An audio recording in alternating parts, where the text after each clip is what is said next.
ಎಲ್ಲರಿಗೂ ನನ್ನ ನಮಸ್ಕಾರಗಳು. ನನ್ನ ಹೆಸರು ಪಾಪಯ್ಯ ಬಿ. ನಾನು ಹುಟ್ಟಿದ್ದು ಜುಲೈ 23, 1964. ತಂದೆಯ ಹೆಸರು ರಾಮಚಂದ್ರಪ್ಪ, ತಾಯಿ ಲಕ್ಷ್ಮಮ್ಮ, ನನ್ನ ಅಕ್ಕ ಲಕ್ಷ್ಮಮ್ಮ.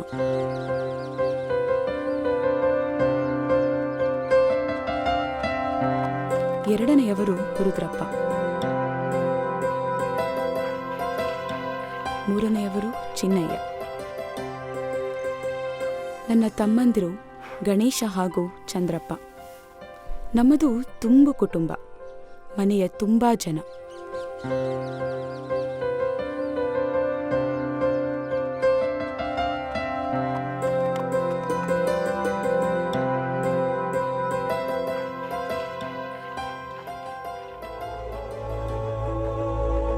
ಆದರೆ ನಮ್ಮದು ಕಿತ್ತು ತಿನ್ನುವ ಬಡತನ.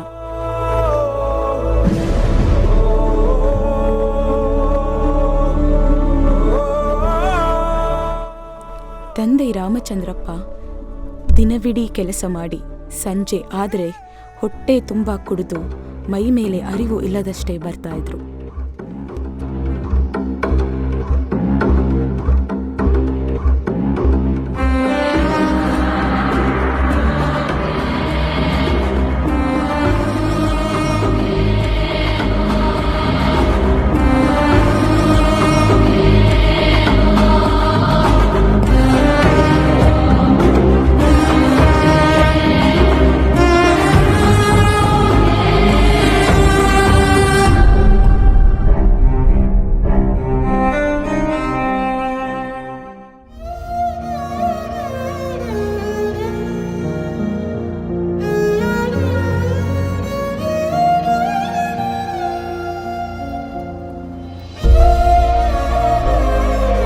ಪ್ರತಿದಿನ ಇದನ್ನು ನೋಡಿದ ನನ್ನ ತಾಯಿ ಮಕ್ಕಳ ಹಸಿವನ್ನ ನೋಡಲಾರದೆ ಕೆಲಸ ಮಾಡಲು ಹೊರಟರು.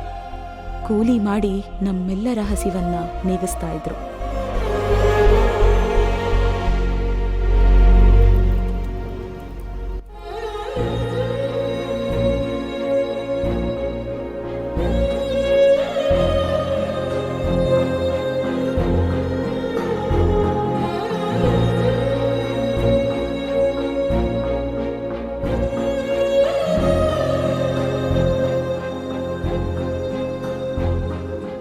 ಇಂತಹ ಕಡುಬಡತನದಲ್ಲಿ ಹುಟ್ಟಿದವನೇ ನಾನು.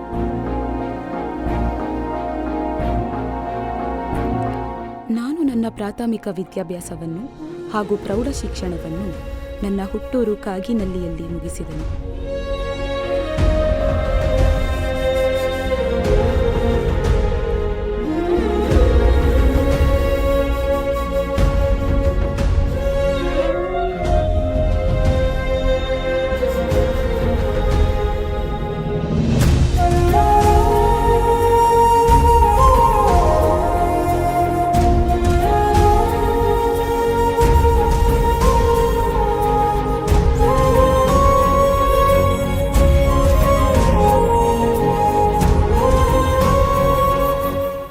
ನಂತರ PUC ವ್ಯಾಸಂಗಕ್ಕಾಗಿ ಶಿವಮೊಗ್ಗದ ನ್ಯಾಷನಲ್ ಕಾಲೇಜ್ಗೆ ಪ್ರಥಮ PUC ವಿಜ್ಞಾನ ವಿಭಾಗದಲ್ಲಿ ಅಭ್ಯಾಸ ಮಾಡಲು ಹೊರಟೆ. ಬಡವನಾದ ನಾನು ಶ್ರೀಮಂತ ಸ್ನೇಹಿತರ ಸಹವಾಸ ಮಾಡಿ ವಿಜ್ಞಾನ ವಿಭಾಗದಲ್ಲಿ ಅನುತ್ತೀರ್ಣನಾಗ್ತೇನೆ. ನಾನು ಅನುತ್ತೀರ್ಣ ಆಗಿದ್ದನ್ನು ಕಂಡು ಇದರಿಂದ ಬೇಸತ್ತ ನನ್ನ ಕುಟುಂಬದವರು, ನಿನ್ನ ಶಿಕ್ಷಣವೇ ಸಾಕು, ಕೂಲಿ ಮಾಡಲು ಬಂದು ಬಿಡು ಎಂದು ಆಗ್ರಹಿಸುತ್ತಾರೆ.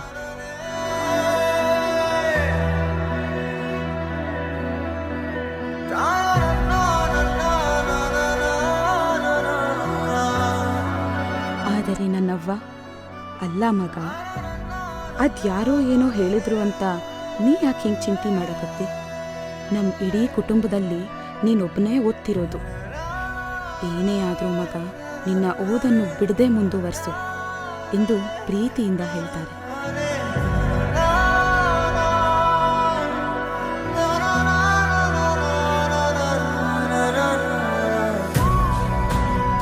ಆದರೂ ನನ್ನ ಅವ್ವನ ಆಸೆಯಂತೆ ಯಾರಿಗೂ ಗೊತ್ತಿಲ್ಲದ ಹಾಗೆ ನಾನು ಓದಲು ಹೊರಟೆ.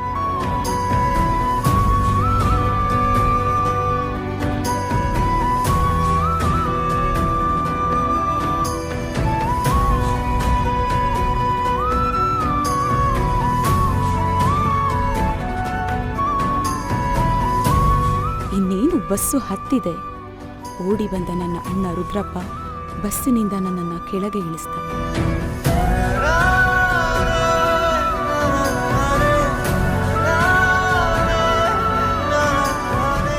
ಇದನ್ನು ಕಂಡ ನನ್ನ ಪ್ರಾಥಮಿಕ ಶಾಲೆಯ ಗುರುಗಳಾದ ಹನುಮಪ್ಪ ಗೌಡ್ರು ಅವರು ನನ್ನ ಅಣ್ಣನ ಪ್ರತಿರೋಧಕ್ಕೆ ವಿರುದ್ಧವಾಗಿ ಅವನನ್ನು ಸಂತಹಿಸಿ ನನ್ನನ್ನು ದಾವಣಗೆರೆ ಜಿಲ್ಲೆಯ ಹೊನ್ನಾಳಿಯ ಹಿರೇಕಲ್ಮಠದ ಕಾಲೇಜಿಗೆ ಸೇರಿಸಿದ್ರು.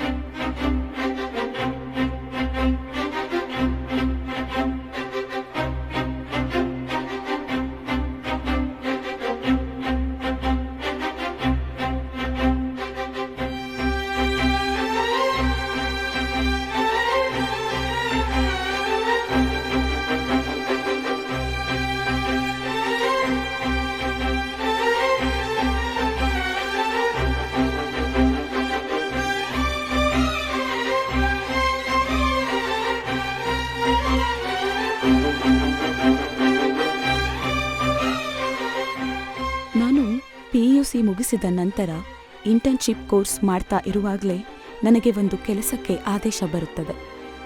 ಆ ಆದೇಶವನ್ನು ನನ್ನ ಅಪ್ಪ ಜೋಪಾನವಾಗಿ ತೆಗೆದುಕೊಂಡು ಬರುವಾಗ ಯಾರಾದರೂ ಆ ಆದೇಶವನ್ನು ಕಸಿದುಕೊಂಡು ಹೋಗ್ತಾರೇನೋ ಅಂತ ತಾನು ಹೊತ್ತಿದ್ದ ಟವೆಲಿನಲ್ಲಿ ಮುಚ್ಚಿ ಬಗ್ಲಲ್ಲಿ ಇಟ್ಕೊಂಡು ಜೋಪಾನವಾಗಿ ಹೊನ್ನಾಳಿಯ ಕಾಲೇಜ್ಗೆ ತಂದು ತಲುಪಿಸ್ತಾರೆ.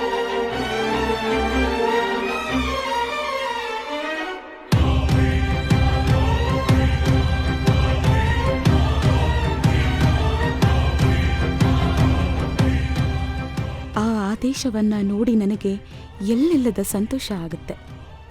ಆ ಆದೇಶದಲ್ಲಿರುವ ಕೆಲಸ ಎಲ್ಲಿ ಎಂದು ನೋಡಿದಾಗ ತೀರ್ಥಹಳ್ಳಿ ತಾಲೂಕಿನ ಅರಗ ಪಕ್ಕದ ಕಡೆಗದ್ದೆಯಲ್ಲಿ ಆಗಿರುತ್ತೆ. ಶಾಲಾ ಶಿಕ್ಷಕರಾಗಿ ಆಯ್ಕೆ ಆಗ್ತೇನೆ. ಆದರೆ ದುರಾದೃಷ್ಟವಶಾತ್ ಅದು ಗುತ್ತಿಗೆ ಆಧಾರದ ನೌಕರಿಯಾಗಿರುತ್ತದೆ. ಆದರೂ ನಾನು ನನ್ನ ಕರ್ತವ್ಯಕ್ಕೆ ಹೊರಡ್ತೇನೆ.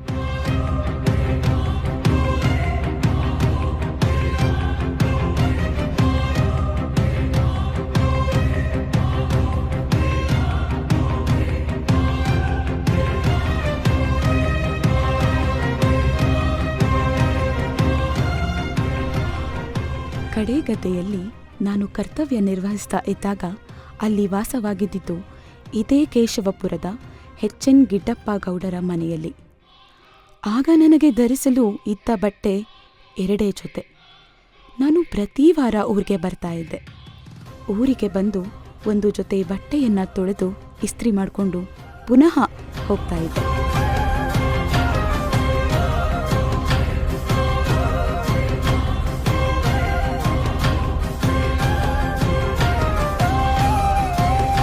ಆದರೆ ಒಂದು ದಿನ ಶನಿವಾರ ಶಾಲೆ ಮುಗಿಸಿ ಶಿಕಾರಿಪುರಕ್ಕೆ ಬಂದು ನನ್ನ ಊರಿಗೆ ಹೋಗುವ ಬಸ್ಸನ್ನು ಹತ್ತಬೇಕಿತ್ತು. ಸಂತೆಯ ದಿನವಾದ್ದರಿಂದ ತುಂಬ ರಶ್ ಇತ್ತು. ಕಿಟಕಿ ಸಂದಿಯಿಂದಾನೇ ಬಟ್ಟೆ ಬ್ಯಾಗನ್ನು ಬಸ್ನಲ್ಲಿ ಇಟ್ಟು ಬಾಗಿಲಿನಿಂದ ಹತ್ತಿ ಬರೋದ್ರೊಳಗೆ ಬಟ್ಟೆಯ ಬ್ಯಾಗ್ ಮಾಯವಾಗಿತ್ತು. ಅದೇ ಬೇಸರದಿಂದ ಮನೆಗೆ ಹೋದೆ. ಇದ್ದ ಬಟ್ಟೆಯನ್ನು ತೊಳೆದು ಪುನಃ ಅದೇ ಬಟ್ಟೆಯನ್ನು ಹಾಕಿಕೊಂಡು ಮತ್ತೆ ಶಾಲೆಗೆ ಬಂದೆ. ನಾನು ಪ್ರತಿದಿನ ಒಂದೇ ಜೊತೆ ಬಟ್ಟೆಯನ್ನು ಹಾಕಿಕೊಳ್ಳೋದನ್ನು ನೋಡಿ ಗೌಡರಿಗೆ ಅನುಮಾನ ಬಂತು. ಮಾಸ್ಟ್ರೇ, ಯಾಕೆ ಒಂದೇ ಬಟ್ಟೆಯನ್ನು ಪ್ರತಿದಿನ ಹಾಕೋತಾ ಇದ್ದೀರಿ ಅಂತ ಕೇಳಿದ್ರು. ಇಲ್ಲ, ಬಟ್ಟೆನ ಊರಲ್ಲೇ ಬಿಟ್ಟು ಬಂದಿದ್ದೇನೆ ಎಂದು ಸುಳ್ಳು ಹೇಳಿದೆ. ಆದರೆ ಇದನ್ನು ನಂಬದ ಗೌಡ್ರು ನನ್ನಿಂದ ನಿಜಾನ ಬಾಯಿ ಬಿಡಿಸಿಯೇ ಬಿಟ್ರು. ತಕ್ಷಣವೇ ತಮ್ಮ ಮಗ ನಾಗರಾಜನಿಗೆ ಹೇಳಿ ನಮ್ಮ ಜೀಪಿನಲ್ಲಿ ಹೋಗಿ ನಾವ್ ಯಾವಾಗ್ಲೂ ಕೊಂಡ್ಕೊಳ್ತೀವಲ್ಲ ಬಟ್ಟೆನ, ಆ ಅಂಗಡಿಗೆ ಹೋಗಿ ಮಾಸ್ತ್ರಿಗೆ 4 ಜೊತೆ ಬಟ್ಟೆ ಕೊಡ್ಸ್ಕೊಂಡ್ ಬಾ ಎಂದು ಹೇಳಿದ್ರು. ನಾನು ಅದನ್ನ ತೆಗೆದುಕೊಂಡು ಪ್ರತಿ ವಾರದಂತೆ ಶನಿವಾರ ಊರಿಗೆ ಹೊರಡ್ತಾ ಇದ್ದೆ. ಹೀಗಿರುವಾಗ ಭಾನುವಾರ ನನ್ನೂರಿನಲ್ಲಿ ಇದ್ದು ಸೋಮವಾರ ನೇರವಾಗಿ ಶಾಲೆಗೆ ಹೋದೆ. ಆಗ ಶಾಲೆಯ ತುಂಬಾ ಗುಸುಗುಸು. ಆ ಶಾಲೆಯ ಮುಖ್ಯೋಪಾಧ್ಯಾಯರಾದ ವೆಂಕಟಪ್ಪ ಗೌಡ್ರು ನನ್ನನ್ನ ಕೇಳಿದ್ರು. ಮಾಸ್ಟ್ರೇ, ನಿಮಗೊಂದು ವಿಚಾರ ಗೊತ್ತಾ? ನಿಮ್ಮ ಗೌಡ್ರ ಮನೆಯಲ್ಲಿ ಕಳ್ತನ ಆಗಿದೆ ಎಂದ್ರು. ನನಗೆ ಮೈಯೆಲ್ಲ ಬೆವರಿತ್ತು. ಕಾರಣ, ಶುಕ್ರವಾರ ಸಂಜೆ ನನಗೆ ಅವರ ಮನೆಯಲ್ಲಿರುವ ಎಲ್ಲಾ ಒಡವೆಗಳನ್ನ ತೋರಿಸಿ ನಮ್ಮ ಮನೆಯಲ್ಲಿ ಇಷ್ಟು ಪ್ರಮಾಣದಲ್ಲಿ ಒಡವೆ ಇದೆ ಅಂತ ಹೇಳಿದ್ರು. ಆ ದಿನ ಮಲಗಿ ಮರುದಿನ ಊರಿಗೆ ಹೋಗಿ ಬಂದಾಗ ಈ ವಿಷಯ ಕೇಳಿದ್ರೆ ಬೆವರದೇ ಇರಲು ಸಾಧ್ಯನಾ? ಪ್ರತಿದಿನ ಮಧ್ಯಾಹ್ನ ಗೌಡರ ಮನೆಗೆ ಊಟಕ್ಕೆ ಹೋಗ್ತಾ ಇದ್ದೆ. ನಾನು ಆ ದಿನ ಹೆದರಿ ಗೌಡರ ಮನೆಗೆ ಊಟಕ್ಕೆ ಹೋಗ್ಲೇ ಇಲ್ಲ. ನಾನು ಹೋಗೋದಿರೋದನ್ನ ಗಮನಿಸಿದ ಗೌಡ್ರು ಬೈಕ್ ತೆಗೆದುಕೊಂಡು ಶಾಲೆಯ ಹತ್ರನೇ ಬಂದುಬಿಟ್ರು. ಅವರ ಬೈಕಿನ ಶಬ್ದ ಕೇಳಿದಾಗ ನನಗೆ ಎಲ್ಲಿಲ್ಲದ ಭಯವಾಯಿತು. ಆಗ ಅವರು ನನ್ನ ಹತ್ರ ಬಂದವರೇ, ಮಾಸ್ಟ್ರೇ, ಊಟಕ್ಕೆ ಯಾಕೆ ಬರ್ಲಿಲ್ಲ? ನೀವು ಬರ್ದೇ ಇದ್ರೆ ಜನ ನಿಮ್ಮ ಬಗ್ಗೆ ಆಡ್ಕೊಳ್ತಾರೆ. ನಮಗೆ ನಿಮ್ಮ ಮೇಲೆ ಯಾವುದೇ ಅನುಮಾನ ಇಲ್ಲ, ಬನ್ನಿ ಮನೆಗೆ ಎಂದು ಕರೆದರು. ನಾನು ಹೆದರಿದೆ. ಆದರೂ ಗೌಡರ ಮಾತಿನಂತೆ ಮನೆಗೆ ಹೋದೆ. ಮನೆಯಲ್ಲಿ ಸ್ಮಶಾನ ಮೌನ. ಎಲ್ಲರೂ ನನ್ನನ್ನೇ ನೋಡ್ತಾ ಇದ್ದಾರೆ, ನಾನು ಅವರನ್ನೇ ನೋಡ್ತಾ ಇದ್ದೇನೆ. ಯಾರಿಗೆ ಯಾರೂ ಏನೂ ಹೇಳ್ತಾ ಇಲ್ಲ. ಕೊನೆಗೆ ಗೌಡ್ರು ಹೇಳಿದ್ದು ಒಂದೇ ಮಾತು, ಇಡೀ ಊರಿಗೆ ಊರು ಏನೇ ನಿಮ್ಮ ಬಗ್ಗೆ ಮಾತಾಡಿದ್ರು ನಮಗೆ ನಿಮ್ಮ ಮೇಲೆ ನಂಬಿಕೆ ಇದೆ. ಕದ್ದವರನ್ನ ದೇವರು ಹಿಡಿದುಕೊಡ್ತಾನೆ, ನೀವು ಸುಮ್ಮನೆ ಇರಿ ಎಂದು ಹೇಳಿದ್ರು. ಹೀಗೆ ಸುಮಾರು 2-3 ತಿಂಗಳಾಯಿತು.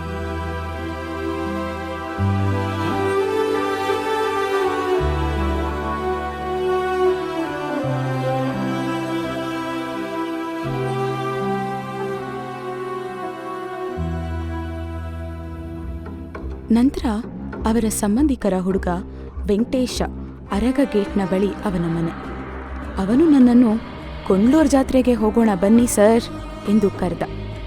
ಸರಿ, ಹುಡುಗಾಟದ ವಯಸ್ಸು, ಅವನೊಂದಿಗೆ ಜಾತ್ರೆಗೆ ಹೋದೆ. ಅವನಾದರೂ ಬಡವ. ಆದರೆ ಅವನು ಜಾತ್ರೆಯಲ್ಲಿ ಖರೀದಿಸಿದ್ದು ದುಬಾರಿ ವಸ್ತುಗಳನ್ನು, ನನಗೆ ಕೊಡಿಸಿದ್ದು ಕೂಡ ದುಬಾರಿ ತಿನಿಸುಗಳನ್ನು.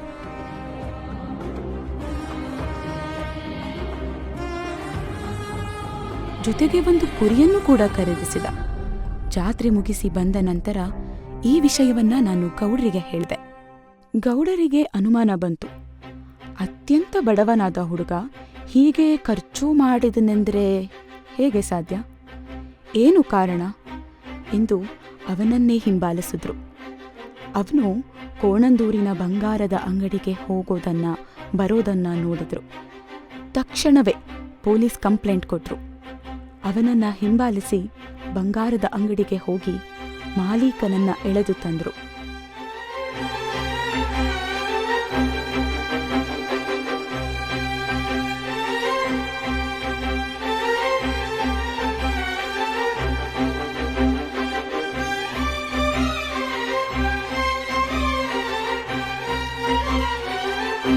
ಆಗ ಬಂಗಾರದ ಅಂಗಡಿಯ ಮಾಲೀಕ ಸತ್ಯವನ್ನ ಬಾಯ್ಬಿಟ್ಟ. ಆಗ ಗೊತ್ತಾಯ್ತು ಅವರ ಸಂಬಂಧಿಕರ ಹುಡುಗಾನೇ ಕಳ್ತನ ಮಾಡಿತು ಅಂತ. ಇದು ನನ್ನ ಜೀವನದಲ್ಲಿ ನಡೆದ ಅತ್ಯಂತ ಭಯಾನಕ ಸನ್ನಿವೇಶ. ಇದು ಮುಗಿಯೋಷ್ಟ್ರಲ್ಲೇ ನನ್ನ ಕರ್ತವ್ಯದ 1 ವರ್ಷದ ಅವಧಿಯೂ ಕೂಡ ಮುಗಿದು ಹೋಯಿತು. ಮುಗಿದ ನಂತರದಲ್ಲಿ ನನ್ನ ಪದವಿಯನ್ನ ಪೂರ್ಣಗೊಳಿಸಿದೆ. 1987ರಿಂದ 92ರವರೆಗೆ ಮಂಡಲ್ ಪಂಚಾಯಿತಿ ಸದಸ್ಯರಾಗಿ 5 ವರ್ಷಗಳ ಕಾಲ ಸಾರ್ವಜನಿಕರ ಸೇವೆಯನ್ನ ಅತ್ಯಂತ ಪ್ರೀತಿಪಾತ್ರರಾಗಿ ಪೂರ್ಣಗೊಳಿಸಿದೆನು.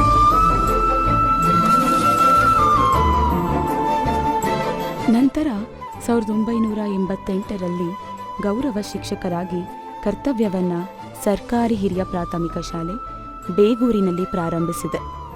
ಇದರ ಜೊತೆಗೆ 1990ರಲ್ಲಿ ಬಾಪೂಜಿ ವಿದ್ಯಾಸಂಸ್ಥೆ ಪ್ರಾರಂಭಿಸಿ ಸಂಸ್ಥಾಪಕರಾಗಿ ಮುಂದುವರೆದೆ.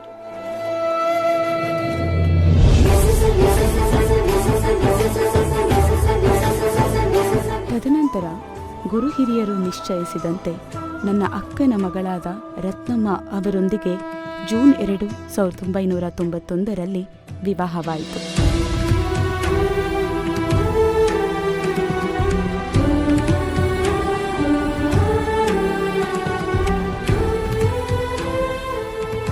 ಬಳಪ ಹಿಡಿದ ಭಗವಂತ ಇರುತ್ತಾನೆ ನಮ ಸುತ್ತ, ಅವತಾರ ನಾನಾ ರೂಪವೋ. ನಮ್ಮೆಲ್ಲ ಹಣೆ ಬರಹ ತಿದ್ದಿ ಬರೆಯಲು ಕತ್ತಲೆಯಿಂದ ಬಂತ ನಮ್ಮ ಕೈಯ ಹಿಡಿಯುತ್ತ ಕರೆದೊಯ್ದ ಬೆಳಕು ತೋರಲು.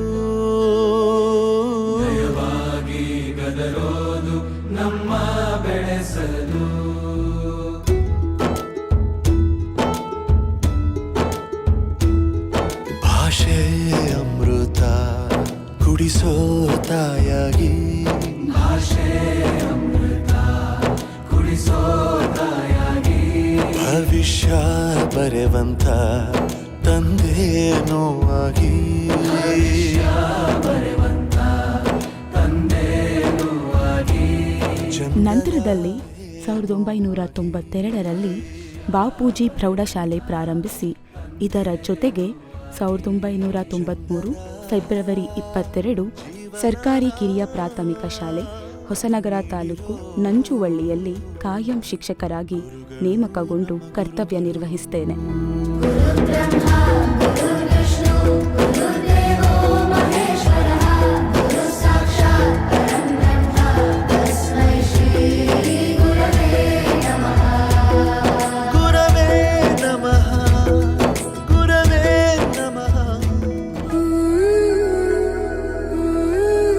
ನನ್ನ ಮಡದಿಯೂ ಕೂಡ ಮಹಿಳಾ ಸಂರಕ್ಷಣಾಧಿಕಾರಿಯಾಗಿ ಕಾರ್ಯನಿರ್ವಹಿಸ್ತಾ ಇದ್ದಾರೆ. ಹಾಗೆ ನಮಗೆ ಮುದ್ದಾದ 2 ಹೆಣ್ಣು ಮಕ್ಕಳ ಜನನವಾಯಿತು. ಅವರೇ ಪವಿತ್ರ ಮತ್ತು ಪಲ್ಲವಿ.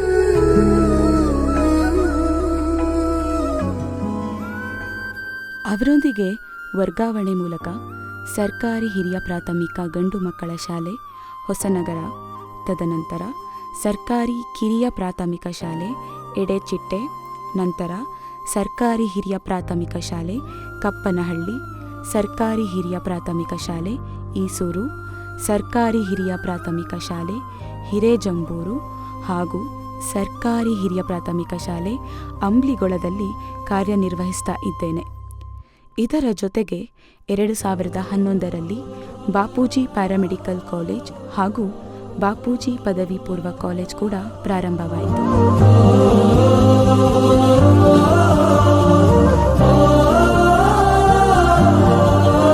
ಹಾಗೂ ಹೊಸನಗರ ಮತ್ತು ಶಿಕಾರಿಪುರದಲ್ಲಿ SC/ST ನೌಕರರ ಸಂಘದ ಅಧ್ಯಕ್ಷನಾಗಿ ಹಾಗೂ ಹೊಸನಗರದಲ್ಲಿ ಸರ್ಕಾರಿ ನೌಕರರ ಸಂಘದ ನಿರ್ದೇಶಕನಾಗಿ ಮತ್ತು ಶಿಕಾರಿಪುರದ ಹಲವಾರು ಸಮಾಜ ಸೇವೆಗಳಿಗೆ ನಾನು ನನ್ನ ಜೀವನವನ್ನು ಮುಡಿಪಾಗಿಸಿಟ್ಟಿದ್ದೇನೆ. ಹೇ ಶಾರದೆ ದಯ ಪಾಲಿಸು, ಈ ಬಾಳನು ಬೆಳಕಾಗಿಸು. ಹೇ ಶಾರದೆ ದಯ ಪಾಲಿಸು, ಈ ಬಾಳನು ಬೆಳಕಾಗಿಸು. ನಾಳೆಗಳ ದಾರಿಯಲೇ ನಂಬಿಕೆಯ ನೆಲೆಯಾಗಿರಿಸು, ಮುನ್ನಡೆಸು. ಕೈ ಹಿಡಿದು ನಾವಾಡೋ ಪದ ಪದದಲ್ಲೂ ಸಂಚರಿಸು. ಹೂವಲ್ಲಿ ಜೇನು ಗುಡಿ ಕಟ್ಟದೇನು, ನೀರಲ್ಲಿ ಮೀನು ಅಡಿ ಮುಟ್ಟರೇನು, ಆ ದೈವದಾಜ್ಞೆನೇ ಎಲ್ಲಾನು. ಹೇ ಶಾರದೆ ದಯ ಪಾಲಿಸು, ಈ ಬಾಳನು ಬೆಳಕಾಗಿಸು. ಹೇ ಶಾರದೆ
ಬೆಳಕಾಗಿಸು.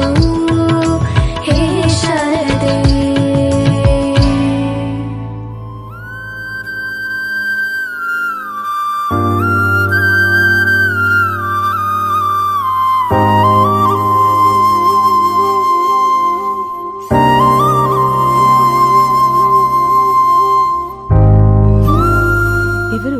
ಕರ್ತವ್ಯ ನಿರ್ವಹಿಸ್ತಾ ಇದ್ದಾಗ ಈಸೂರಿನಲ್ಲಿ ಅನುದಾನಿತ ಕೆಲಸಗಳನ್ನು ಹಾಗೂ ಅಂಬ್ಲಿಗೊಳದಲ್ಲಿ ಅಂಬೇಡ್ಕರ್ ಪುತ್ಥಳಿಯನ್ನು ಮತ್ತು ಹಲವಾರು ಸಮಾಜ ಸೇವೆಗಳನ್ನು ಬಡ ವಿದ್ಯಾರ್ಥಿಗಳಿಗೆ ವಿದ್ಯಾಭ್ಯಾಸದ ಸಹಕಾರವನ್ನು ಮಾಡುತ್ತಾ ಬಂದಿದ್ದಾರೆ.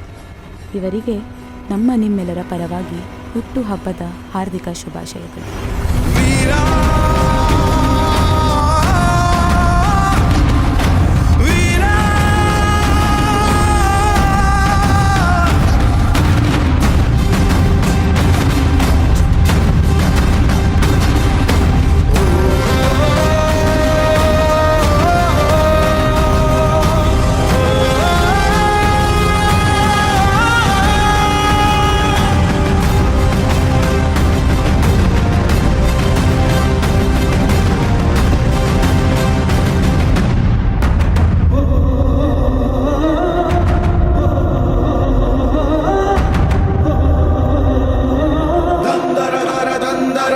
ದರ ದರ